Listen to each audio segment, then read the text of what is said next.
மீண்டும் பல தகவல்கள் வெஸ்ட் பெங்கால் எலெக்ஷனை பற்றி கிடைச்சிருக்கு. அதை பற்றின பல டீட்டெயில்ஸை உங்க கூட இந்த வீடியோவில் ஷேர் பண்ணுறதா. இதுக்கு நடுவில் முதல் கட்ட தேர்தல் வெஸ்ட் பெங்காலில் முடிஞ்சு போச்சு. இரண்டாம் கட்ட தேர்தல் 29ஆம் தேதி இருக்குது. ரிசல்ட் வந்து 4ஆம் தேதி மே அன்று அறிவிக்கப்படவும் இருக்கு. 5 மாநிலங்களில் தேர்தல். முதல் கட்ட தேர்தல் போது என்னென்ன நடவடிக்கைகள்லாம் நடந்தது, அது இரண்டாம் கட்ட தேர்தலில் எந்தவித தாக்கத்தை ஏற்படுத்தியிருக்கு அப்படிங்கிறதெல்லாம் பார்க்கலாம். இதில் சாதாரணமாக தமிழ்நாட்டில் நம்ம வந்து அடிக்கடி என்ன சொல்லிக்கிட்டு இருக்கோம்னா, காவல்துறை ஏவல் துறையாக செயல்படுகிறது அப்படிங்கிற சொலவடை ரொம்ப பரவலாக எல்லாராலையும் பேசப்படுது. ஆனால் வெஸ்ட் பெங்காலில் 50 வருஷமா காவல்துறை குண்டாஸ் துறையா மாறி இருக்கு. வெறும் ஏவல் துறை இல்லை, அராஜகத்தின் உச்சத்துல இருக்கக்கூடிய ஒரு துறை எது அப்படின்னு கேட்டீங்கன்னா வெஸ்ட் பெங்கால்ல 50 வருட காலம் காவல்துறை தான். 34 வருடம் கம்யூனிஸ்ட் ஆட்சி, அதுக்கு முன்னாடி 30 வருடம் காங்கிரஸ் ஆட்சி. அதுல இவ்வளவு கெடுபிடிகள் கிடையாது. ஏன்னா அதெல்லாம் பழைய காங்கிரஸ் ஆட்கள். இப்ப இருக்கிற சோனியா காந்தி காங்கிரஸ்னுடைய ஆட்கள் கிடையாது. இப்ப இருந்திருந்தா இன்னும் மோசமா இருந்திருக்கும். ஏன்னா கர்நாடகால நம்ம பார்க்கறோம் ரெகுலரா என்னென்னலாம் நடக்குது அப்படிங்கிறத பார்க்கறோம். சரி, அடுத்ததா 34 வருடங்கள் கம்யூனிஸ்ட் ஆட்சி. அதுக்கப்புறமா 2011 இருந்து 2026 15 வருடங்கள் மம்தா பானர்ஜியினுடைய திரிணாமுல் காங்கிரஸ்னுடைய ஆட்சி. காங்கிரஸை விட்டுரும், ஏன்னா அது பழைய காங்கிரஸ், பழைய ஆட்கள்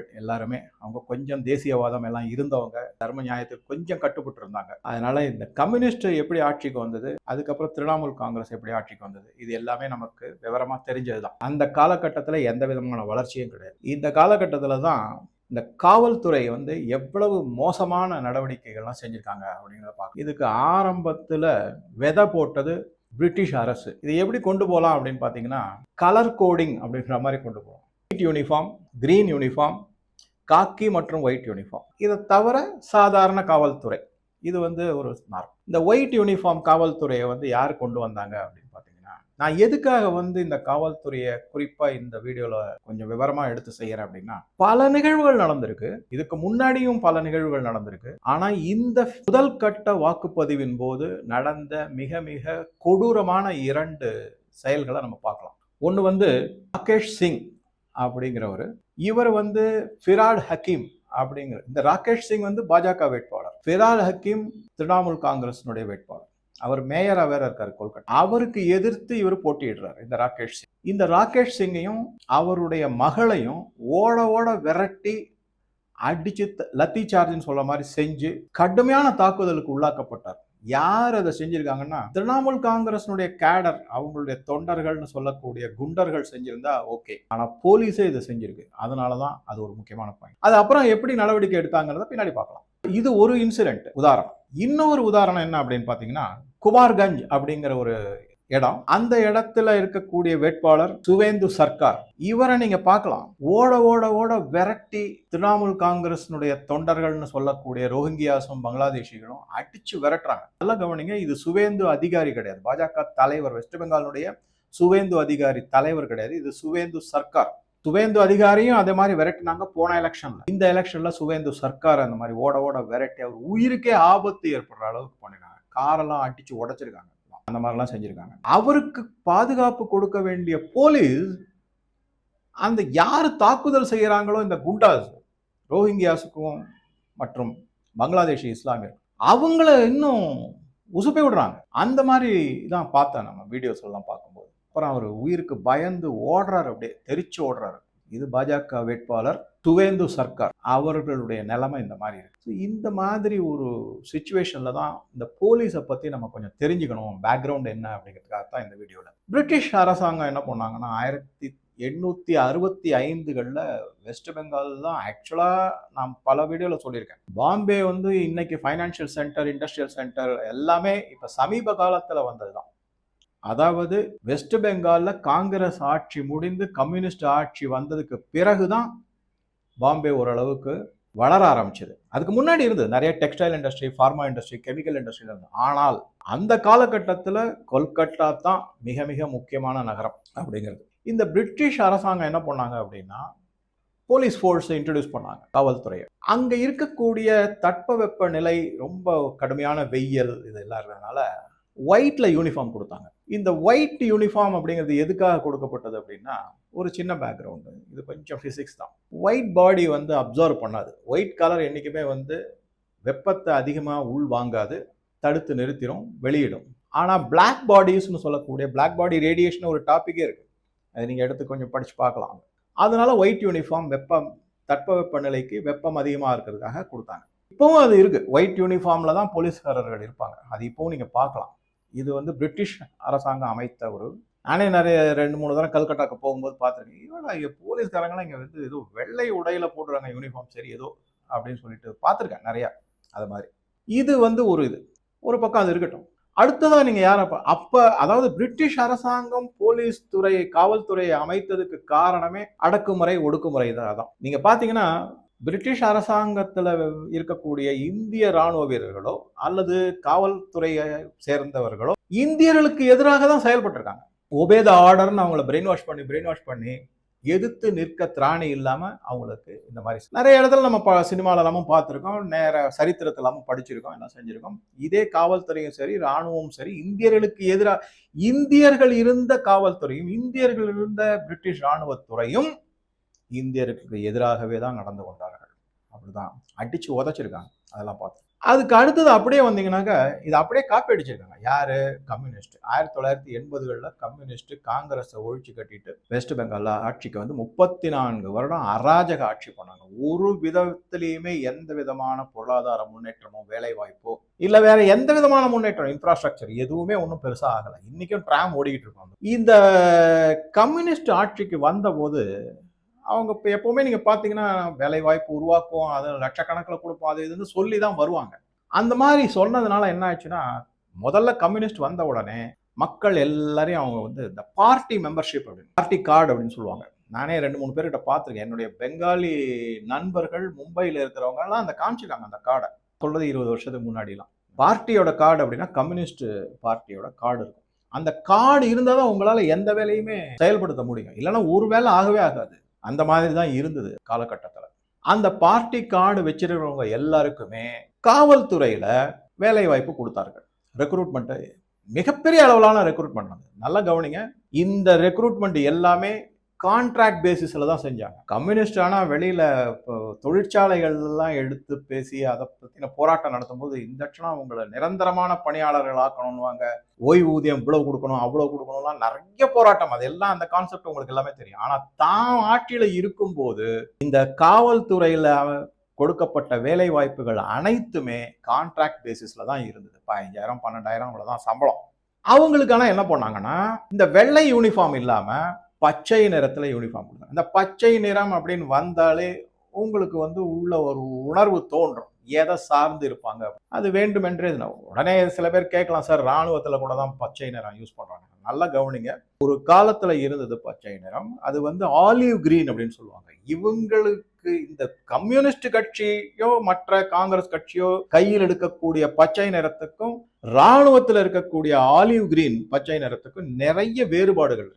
அதை ஒரு நிமிஷம் மறக்காம ஞாபகத்துக்கு வச்சுக்காங்க. இந்த பச்சை நிறத்தை கொண்டு வந்து அவங்களுக்கு அந்த யூனிஃபார்ம், போத் ஷர்ட் பேண்ட் ரெண்டுமே, இவங்க எல்லாமே டெம்பரரி.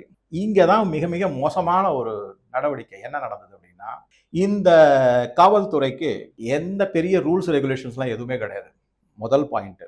அடுத்தது என்ன அப்படின்னா, ஒரு 90% இவர்களுடைய ஆர்டர் அப்படின்னு சொல்லுவாங்கல்ல, நடவடிக்கைகள் எல்லாமே வாய்மொழியா தான் இருக்கும். ரைட்டிங்ல ஆர்டரே இருக்காது, ஏன்னா ரெக்கார்டு போயிடும்ல. மூன்றாவது, இவர்கள் இந்த இதுல ரெக்ரூட் பண்ணவங்க எல்லாருமே அப்ப இருக்கக்கூடிய லோக்கல்ல இருக்கக்கூடிய எம்எல்ஏ எம்பி அவர்களுடைய அடியாட்கள் தான். அந்த மாதிரி இருக்கிறவங்க அவங்களது ரெக்கமெண்டேஷன் கொடுப்பாங்க, பார்ட்டி கார்டு இருக்கும், உடனே போட்டு ரெக்ரூட் பண்ணுவாங்க. டெம்பரரி, அதாவது கான்ட்ராக்ட் லேபர் அந்த மாதிரி காவல்துறையில. ஆக மொத்தம் அவங்க யார் சொல் பேச்சை கேட்பாங்க? காவல்துறையில இருக்கிற உயர் அதிகாரிகளுடைய ஐபிஎஸ் ஆபீசர் இருக்காங்க, அவங்களுடைய சொல் பேச்செல்லாம் கேட்க மாட்டாங்க. பார்ட்டி என்ன சொல்றது, எம்எல்ஏ என்ன சொல்றாங்க, கம்யூனிஸ்ட் பார்ட்டியினுடைய எம்எல்ஏ எம்பி என்ன சொல்றாங்களோ அதை செய்வாங்க. ஆக மொத்தம் அது வந்து போலீஸ் துறைன்னு இல்லாம ஏவல் துறையை தாண்டி ஒரு குண்டா துறையை ஆயிடுச்சு. அப்படிதான் நடந்துகிட்டு இருந்தது. சர்வ சாதாரணமாக ஆள் கடத்தல், கொலை, கொள்ளை, பலவிதமானது அராஜகத்தின உச்சத்துல இருந்தது கம்யூனிஸ்ட் ஆட்சியில. போலீஸ் துறைங்கிறதே கிடையாது. அப்படிதான். இதுக்கப்புறம் என்ன ஆச்சுன்னா, அவங்க எல்லாருக்குமே தெரியும், ஒரு வழியா 34 வருட ஆட்சி கம்யூனிஸ்டனுடைய முடிவுக்கு வந்து விட்டது. அப்புறம் திரிணாமுல் காங்கிரஸ் ஆட்சிக்கு வந்தாங்க. திரிணாமுல் காங்கிரஸ் ஆட்சிக்கு வந்த உடனே என்ன பண்ணாங்கன்னா, அந்த கம்யூனிஸ்ட்ல ரெக்ரூட் பண்ணியிருந்தாங்க இல்லையா, கான்ட்ராக்ட் பேசிஸ்ல காவல்துறைக்கு இந்த கிரீன் யூனிஃபார்ம்ல, பச்சை யூனிஃபார்ம், அவங்களுக்கெல்லாம் மிரட்டல் கொடுக்கப்பட்டது. ஒன்று கம்யூனிஸ்ட் மெம்பர்ஷிப் கார்டை, பார்ட்டி மெம்பர்ஷிப் கார்டை கிழிச்சு போட்டுட்டு டிஎம்சி கார்டு வாங்கிக்கோ, எங்களுக்கு விசுவாசமா இரு, இல்லைன்னா நீயோ கான்ட்ராக்ட் பேசிஸ் வெள்ள தள்ளிடுவோம். உடனே என்ன பண்ணாங்க, பல பேரும் அதுல ஒரு கிட்டத்தட்ட 60-70% வந்து எல்லாம் அப்படியே கம்யூனிஸ்ட்ல இருந்து அப்படியே டிஎம்சிக்கு மாறிட்டாங்க. டிஎம்சிக்கு எப்படி மாறினாங்கன்னா, அதே மனப்பான்மையோட பப்ளிக்கு எந்த விதமான பாதுகாப்பும் கிடையாது, அவங்களுக்கான எந்த சேவையும் கிடையாது, பார்ட்டி சார்ந்த சேவைகள் தான். பார்ட்டிக்கு என்ன தேவையோ அதை இந்த குண்டாத்துறை காவலாளிகள் திறமையாக செயல்பட்டு வந்தாங்க. இது ஒரு பக்கம். இதுக்கு அடுத்தது என்ன வந்துச்சு அப்படின்னா, என்ன இருந்தாலும் இவங்க கம்யூனிஸ்டால ரெக்ரூட் பண்ணாங்க, அமைக்கப்பட்டவங்க தான், வேலைக்கு அமர்த்தப்பட்டவங்க. நமக்குன்னு தனியா ஒண்ணு இருக்குமே, அதோட இல்லாம திரிணாமுல் காங்கிரஸினுடைய கேடருக்கும் நம்ம பலவிதமான உறுதிமொழிகள் கொடுத்துருக்கோம் வேலை வாய்ப்புன்னு சொல்லி. அதுக்கு என்ன செய்யறது அப்படின்னு உடனே தான் இன்னொரு ஐடியா வந்துச்சு, வில்லேஜ் போலீஸ் அப்படின்னு ஒண்ணு கொண்டு வந்தாங்க. அது கொஞ்சம் முன்னாடியே இருந்தது பிரிட்டிஷ் காலத்திலேயே. இப்ப ஒரு உதாரணத்துக்கு சொல்லணும்னாக்கா, காங்கிரஸ் காலத்திலேயே அப்படின்னு சொல்லிட்டு சத்தீஸ்கரனுடைய நக்சல் ஏரியாலலாம் இருந்தது. அங்க இருக்கக்கூடிய கிராமத்து மக்களுக்கு அவங்களுக்கு தற்காப்புக்காக சில பயிற்சிகளும் ஆயுதங்களும் கொடுக்கப்படுது. அதை எதிர்த்து தான் சுப்ரீம் கோர்ட்ல த வயர் சித்தார்த் வரதராஜனுடைய மனைவி அவங்க கேஸ் போட்டு அதுல ஜெயிச்சாங்க. அது ஒரு பக்கம். சரி, இப்ப இதே மாதிரி இவங்க என்ன பண்ணாங்கன்னா, இந்த வில்லேஜ்ல திருப்பியும் டெம்பரரி, இதுவும் கான்ட்ராக்ட் தான், வில்லேஜ் போலீஸ்னு ஒண்ணு கொண்டு வந்தாங்க மம்தா பானர்ஜி. இந்த வில்லேஜ் போலீஸ் எப்படி இருக்கும்னாக்கா, அவங்க காக்கி ட்ரௌசர், மேல ஒயிட் சட்டை. இங்கதான் மிகப்பெரிய ஆபத்து. இந்த வில்லேஜ் போலீஸும் சரி, அதை தவிர ரெகுலர் போலீஸ், அதுக்கப்புறம் இந்த ஒயிட் யூனிஃபார்ம் போலீஸ், அதுக்கப்புறம் இந்த கிரீன் யூனிஃபார்ம் போலீஸ், இது எல்லாத்துலயுமே மிகப்பெரிய அளவிலான பணி அமர்த்தல் நடந்தது. எப்படி கொண்டு வந்தாங்க ரெக்ரூட்மெண்ட் அப்படின்னா, எம்எல்ஏ, எம்பி அவங்களுடைய ரெக்கமெண்டேஷன், கவுன்சிலர், அதை தவிர மம்தா பானர்ஜி தன் கீழே இருக்கக்கூடிய தன்னுடைய விஐபி எல்லாம், ரைட் ஹேண்டு லெஃப்ட் ஹேண்டு, அவங்கெல்லாம் யாரெல்லாம் ரெக்ரூட் பண்றாங்களோ எல்லாத்தையும் அதை கையில் எடுத்தாங்க. சரி சார், அட்லீஸ்ட் இதுவாது பண்ணாங்களே அப்படின்னு பார்த்தா, அங்கேயும் ஒரு மிகப்பெரிய ஃப்ராடு ஒன்று நடந்திருக்கு. என்ன அப்படின்னு பார்த்தீங்கன்னா, முதல்ல வந்து இஸ்லாமியர்களுக்கு தான் இந்த மாதிரி வேலை வாய்ப்புகள் நிறைய கொடுக்கப்பட்டது, வேலையில் அமர்த்தப்பட்டாங்க. ஆனா இது வந்து மதம் சார்ந்த ஒரு ரிசர்வேஷன் மாதிரி ஆயிடும்னு சொல்லிட்டு சுப்ரீம் கோர்ட்ல அதுக்கு ஏற்கனவே கண்டனம் இருக்கு, அது செய்யக்கூடாதுன்னு சொல்லி ரூல் இருக்கு. அதனால மம்தா பானர்ஜி என்ன செஞ்சிருக்காங்க அப்படின்னா, இதெல்லாம் ரெக்கார்ட்ல இருக்குங்க, பத்திரிகை செய்திகள் தான் எல்லாமே. ஷெட்யூல் காஸ்ட், ஷெட்யூல் ட்ரைபு மற்றும் ஓபிசி கேட்டகரியில இந்த இஸ்லாமியர்களை கொண்டு வந்து குமிச்சிட்டாங்க. அதுல அவங்க எல்லாரும் இஸ்லாமியர்களா இருந்தாலும் இவங்கெல்லாம் ஓபிசி கேட்டகரி, மெயினா ஓபிசி, அதை தவிர கொஞ்சம் ஷெட்யூல் காஸ்ட், கொஞ்சம் ஷெட்யூல் ட்ரைப் பட்டியலாம் அதுல கொண்டு வந்து சேர்த்து அதுல மிகப்பெரிய அளவிலான பணி அமர்த்தல் குறிப்பா இஸ்லாமியர்களுக்கு மம்தா பானர்ஜினால நடத்தப்பட்டது. இது உண்மை. அப்ப அந்த மாதிரி கட்சி ஆட்களால, எம்எல்ஏ, எம்பி, திரிணாமுல் சார்ந்தது, மம்தா பானர்ஜியினுடைய ஆட்கள், அவங்களால பணியில் அமர்த்தப்பட்டா அவங்க ஐபிஎஸ் ஆபீசர்னு சொல்லக்கூடிய மேலதிகாரிகளுக்கு போடக்கூடிய உத்தரவையா கேட்பாங்க? கேட்கவே மாட்டாங்க. கண்டிப்பாக கட்சி என்ன சொல்கிறதோ, கட்சி ஆட்கள் என்ன சொல்கிறார்களோ அதைத்தான் அவங்க கேட்பாங்க. கண்டிப்பா இதான் நடக்கும். அதுதான் நடந்தது. அதனாலதான் மேல் சொன்ன 2 உதாரணம். ஒன்று வந்து ராகேஷ் சிங் அவருடைய பெண், 2 பேரும் கடுமையாக தாக்கப்பட்டார்கள். அடுத்தது சுவேந்து சர்க்கார், அவரை வந்து ஃபிராத் ஹக்கீம் தன்னுடைய ஆட்களை வச்சு போலீஸ் வந்து எந்த விதமான தடுப்பும் செய்யாம பார்த்துக்கிட்டு இது பண்ணாங்க. அளவுக்கு இது வந்து நான் 2 நிகழ்ச்சிகளை சொல்லியிருக்கேன். இந்த மாதிரி நூற்றுக்கணக்கான நிகழ்ச்சிகள் நடந்தது. ஒரு நிமிஷம் என்ன யோசிக்கலாம் நம்ம அப்படின்னா, ஒரு யோசிச்சு பாருங்க, இந்த சுவேந்து சர்க்கார் வந்து ஒரு வேட்பாளர், ஒரு எம்எல்ஏ வேட்பாளர், அவருக்கே இந்த கதினா, சாதாரண பூத்துல இருக்கக்கூடிய பூத் ஏஜென்ட்டோ இல்ல கேன்வாஸ் பண்றவங்களுக்கு வெளியில இருக்கவங்க, அவங்கெல்லாம் எந்த மாதிரி கடுமையான நடவடிக்கைக்கு ஆளாயிருப்பாங்க, ஓட்டு போடக்கூடிய பொதுமக்கள் வெளியே வர்றதுக்கு எவ்வளவு பயப்பட்டிருப்பாங்க, ஓட்டுச்சாவடி பக்கம் திரும்பி கூட பார்த்திருக்க மாட்டாங்க. எல்லாமே இந்த மாதிரி இந்த போலீஸ் துறை குண்டாசை தவிர திரிணாமுல் காங்கிரசுக்கு ஆதரவாளர்கள், தொண்டர்கள்னு சொல்லக்கூடிய ரோஹிங்கியாஸ், பங்களாதேஷி இஸ்லாமியர்கள், இவர்கள் எல்லாமும் அராஜகத்தில் ஈடுபட்டதுனாலதான் எதுவுமே செய்ய முடியாம போச்சு. இந்த இடத்துல எப்பவும் வழக்கமா வைக்கக்கூடிய கேள்வி, மத்திய அரசு என்ன செய்கிறது, மிக்சர் சாப்பிடுகிறது, உள்துறை என்ன செய்கிறது? நான் பல வீடியோல சொல்லியிருக்கேன், மக்கள் தங்கள் நிலையை தயார்படுத்தி இந்த மாதிரி ஒரு சூழ்நிலையை சந்திப்பதற்கு தைரியம் வரும் வரைக்கும் யாராலையும் எதுவும் செய்ய முடியாது. இப்ப அந்த நிலைமை வந்துருச்சு, மக்கள் ரெடி ஆயிட்டாங்க, உடனே காரியத்துல இறங்குச்சு மத்திய அரசு. 2.5 லட்சம் பாதுகாப்பு படையினர், அதுவும் எல்லாமே central armed police force, CAPF, இன்னொன்னு CRPF, central reserve police force, எல்லாம் கொண்டு, இதை தவிர ஆர்மி எல்லாமே வந்து இறங்கியிருக்காங்க. இவங்க வந்து அந்த இடத்துல இறங்கி எல்லா விதமான நடவடிக்கைகளும் எடுத்து, சில 1-2 முக்கியமான இன்சிடென்ட்ஸ் மட்டும் நான் சொல்றேன். வெஸ்ட் பெங்கால்ல சாதாரண நாட்கள்லேயே முஷீராபாத், மால்டா இந்த மாதிரி சில இடங்கள்லாம் இருக்கு. அங்கெல்லாம் வெடிபொருள்கள், அதாவது குடிசை தொழில் மாதிரி செய்யக்கூடிய இடம். பல இடத்துலலாம் விபத்து ஏற்பட்டு அதை யார் தயாரிக்கிறாங்களோ அவங்களே இறந்து போயிருக்காங்க. பலவிதமான விபத்துக்கள்லாம் ஏற்பட்டிருக்கு. அதுக்கப்புறமா பங்களாதேஷ் வந்து பார்டர்ல வேற இருக்கு. அங்க இருந்து வேற பல தகாத பொருட்கள்லாம் உள்ள வருது. அதுவும் இருக்கு. இந்த மாதிரி இருக்கும்போது தான் என்னென்ன நடவடிக்கைகள்லாம் எடுக்கலாம். ஒரு மிகப்பெரிய அளவிலான கேவல்ரி அப்படின்னு சொல்லக்கூடியது அது ஒண்ணு. அவங்க வந்து மார்ச் பாஸ்ட் பண்ணியிருக்காங்க. பிளாக் மார்ச் அப்படின்னு சொல்லுவாங்க. அதை பண்ணியிருக்காங்க கல்கட்டா மற்றும் பல இடங்கள்ல. அது ஒரு முக்கியமான பாயிண்ட். அதுக்கு அடுத்தது என்ன பண்ணியிருக்காங்கன்னா, நான் உங்களுக்கு காமிக்கிறேன் பாருங்க. அதாவது தி பாதுகாப்பு வாகனங்கள், ஆர்மியினுடைய பாதுகாப்பு வாகனங்கள் எல்லாம் அப்படியே புல்லட் ப்ரூஃபோட இருக்கும். 100 கணக்குல ஆர்மர்டு வெஹிக்கிள்னு சொல்றாங்க இல்லையா, அந்த பாதுகாப்பு வாகனங்கள், அந்த 100கணக்கான வாகனங்கள் அணிவகுப்பு நடத்தியிருக்காங்க. வெஸ்ட் பெங்கால்ல பல இடங்கள்ல நடத்தியிருக்காங்க. அது ஒரு முக்கியமான பாயிண்ட். அதுக்கப்புறம் இன்னும் சில முக்கியமான பாயிண்ட்டுகள்லாம் இருக்கு. எப்படின்னாக்கா, முதல்ல வந்து ஆர்மி ஆஃபீஸர் வந்து ரெசிடென்ஷியல் ஏரியான்னு சொல்லக்கூடிய குடியிருப்புகள் மத்தியில போய் சொல்றாரு. அப்போ ஒரு லேடி வந்து சொல்றாங்க, இல்ல எங்களுக்குலாம் ரொம்ப பயமா இருக்கு, டிஎம்சி குண்டாஸ் வந்து எங்களை மேல தாக்குதல் நடத்துவாங்க. அப்ப அவர் சொல்றாரு, என்னுடைய தாய் மாதிரி நீங்க உங்க மேல கை வச்சா நாங்க பாத்துக்கிட்டு சும்மா இருப்போமா. அது ஒரு முக்கியமான ஒரு மெசேஜா போய் சேர்ந்திருக்கு மக்கள் கிட்ட அப்படிங்கிறது. இது ஒரு முக்கியமான பாயிண்ட். அது தவிர இன்னொரு முக்கியமான பாயிண்ட் நான் எதை பார்த்தேன் அப்படின்னாக்கா, ஞானேந்திர பிரகாஷ் சிங், இவர் வந்து ஒரு ராணுவ உயர் அதிகாரி. இவர் வந்து கான்பிடன்ட் பில்டிங் மெஷர் அப்படிங்கிற இதுல நடவடிக்கையில பல ஏரியால வந்து நடைபயணம் மாதிரி வந்து எல்லாருக்கும் ஒரு பாதுகாப்பு உறுதியை கொடுத்திருக்காங்க. அதை பார்த்துட்டு நிறைய பேர் வந்து இன்னும் ஒரு உத்வேகம், ஒரு இது எல்லாமே வந்திருக்கு. இதுக்கு தவிர என்ன பண்ணிருக்காங்கன்னா, பல இடங்கள்ல திரிணாமுல் காங்கிரசினுடைய தொண்டர்கள், அதை தவிர இந்த பங்களாதேஷி, ரோஹிங்கியாஸ் இவங்கெல்லாம் சில தகாத நடவடிக்கைகள்ல ரயாட், அடிதடி இதெல்லாம் ஈடுபட்டிருக்காங்க. உடனே அவங்களெல்லாம் குண்டு கட்டா தூக்கி ராணுவ வீரர்களே, போலீஸுடைய உதவி மூலமாக ராணுவ வீரர்கள் எல்லாம் குண்டு கட்டா அவங்கள தூக்கிட்டு போய் பெல்ட் ட்ரீட்மெண்ட், அருமையான ட்ரீட்மெண்ட் கொடுத்துருக்காங்க. இதையெல்லாம் பார்க்கும்போது உடனடியான நடவடிக்கை என்பது பப்ளிக்கு ஏற்கனவே அவங்களுக்கு இருந்த வெறுப்பு, இந்த நடவடிக்கைகள் மூலமாக கிடைக்கக்கூடிய ஒரு ஆதாரமான பாதுகாப்பு எல்லாம் சேர்ந்துதான் இந்த தேர்தலில் 93.2% வாக்குப்பதிவு நடந்திருக்கு. கடைசியா வந்த தகவல், முதல்ல ஆரம்பத்துல எலெக்ஷன் அன்னைக்கு 91% சொன்னாங்க. இப்ப ஃபைனலைஸ் பண்ணிட்டு 93.2% ஓட்டு வந்திருக்கின்றாங்க. இதுல குறிப்பா என்ன முக்கியமான செய்தி அப்படின்னு பாத்தீங்கன்னா, இந்த ஒயிட் யூனிஃபார்ம், இந்த கிரீன் யூனிஃபார்ம், இந்த வில்லேஜ் போலீஸ், இவங்க எல்லாரையும் ஸ்ட்ரிக்டா எலெக்ஷன் கமிஷன் என்ன சொல்லிட்டாங்கன்னா, 200 மீட்டருக்கு போலிங் பூத் எங்க இருக்கோ அதுல இருந்து 200 மீட்டருக்கு தள்ளி தான் நீங்க இருக்கணும். தேர்தல் நடவடிக்கை எதுலையும் நீங்க ஈடுபடக்கூடாது. இந்த ரெகுலர் போலீஸ் நான் சொன்னேன் இல்லைங்களா, சாதாரணமா இருக்கக்கூடிய ரெகுலர் போலீஸ், அவங்க வந்து அடையாளம் காட்டுவதற்காகவும் மற்றும் ராணுவம் மற்றும் துணை ராணுவம் இவங்களெல்லாம் வச்சுதான் இந்த தேர்தல் நடந்தது. இதே மாதிரி நிலைமை தமிழ்நாட்டில் வருமா அப்படின்னா, மக்கள் அதுக்கு தயாராயிட்டாங்கன்னா மத்திய அரசு அதை உணர்ந்து இந்த மாதிரி ஒரு நிலைமையை கொண்டு வரும். அதுதான் ஒரு. அதோட இன்னொரு விஷயத்த சொல்லலாம், வெஸ்ட் பெங்கால் அளவுக்கு தமிழ்நாட்டில் தகாத செயல்களோ, கொலை, கொள்ளை, திருட்டு, ஆழ்கடத்தல் அதெல்லாம் அந்த அளவுக்கு கிடையாது.